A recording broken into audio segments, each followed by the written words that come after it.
শাড়িটা খোলো। কি খুলেছিস? এবার বোঝো, কাল সবাই স্যুট বুট পরে সাহেব সেজে আসবে, আর আমরা পুরো দস্তুর বাঙালি, 16 আনা বাঙালি আনা। এই দেখো তো কেমন পড়েছে শাড়িটা। যদিও চলতে একটু অসুবিধা হচ্ছে, বাট কেমন লাগছে?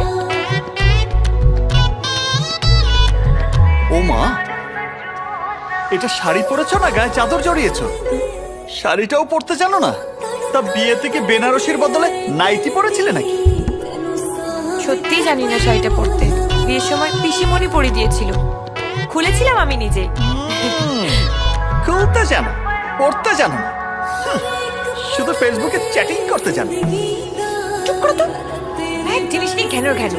এরকম করলে কিন্তু আমি খেলবো না। এই! ঠিক আছে, আমি পড়ি।